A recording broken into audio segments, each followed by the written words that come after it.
Look at this, a raw force of nature, entirely undisturbed. When our minds are racing, this is the deep, silent isolation we crave. We are exhausted. You are likely looking for a way to hit the reset button, a restorative trip that lets you disconnect from the daily grind without carrying the guilt of leaving a massive footprint behind. But here is the catch. The very methods we use to easily access these pristine environments often destroy the exact quiet we traveled so far to find.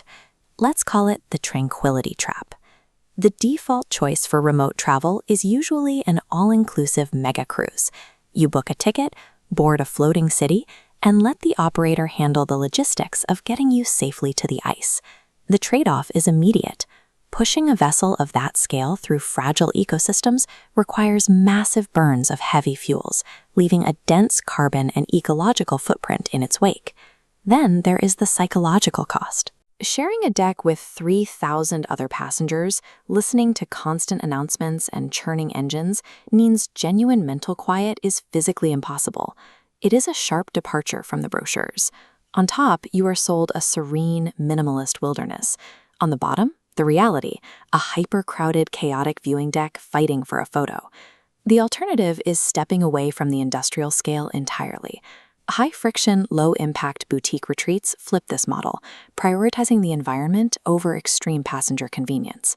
You cannot achieve true healing in the wild if the method of travel directly contributes to the global environmental and personal stress you are trying to escape. The quest for guilt-free travel recognizes that a restorative escape is impossible if the traveler's own presence relies on ecological violence. This movement shifts the focus to a holistic alignment between our internal health and the surrounding environment. Internal healing is a physical process. After intense stress, mental clarity returns only when the body stops fighting inflammation and enters calm symmetry.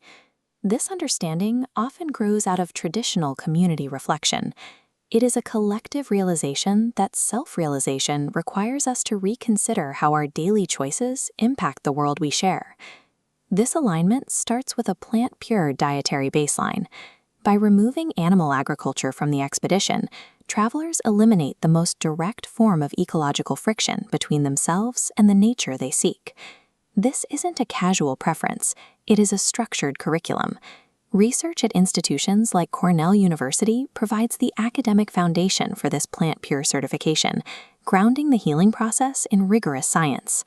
On a remote expedition, provisioning strictly with plants removes the massive ecological cost of transporting and storing meat and dairy in fragile environments. This philosophy is expanding through a global network of pods.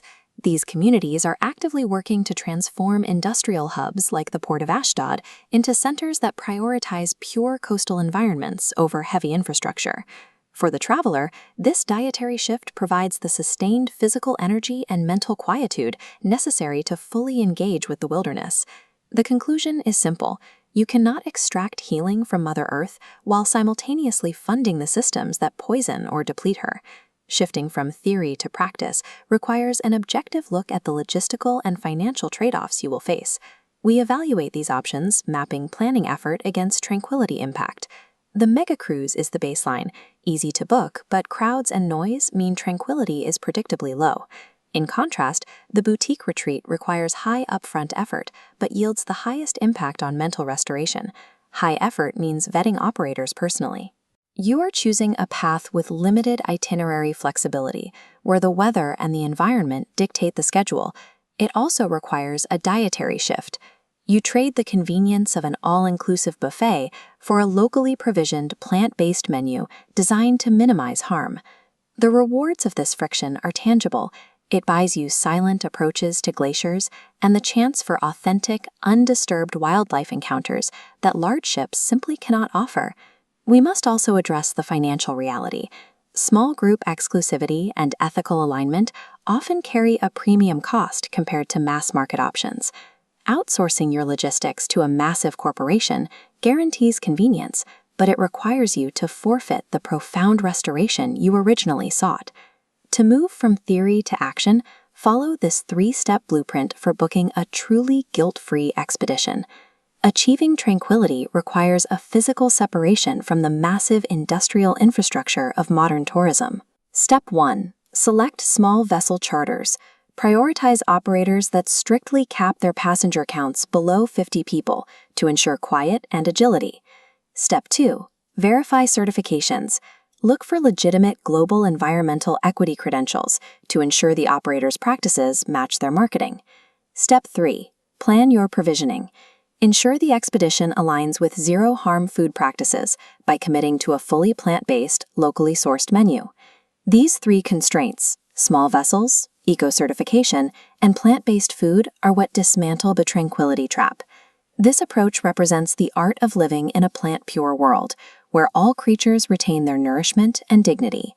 You have a choice between the easy path of the tourist or the intentional path of the conscious traveler. Choosing the higher friction, ethically aligned path allows travelers to recover their own health while actively contributing to the preservation of the wild.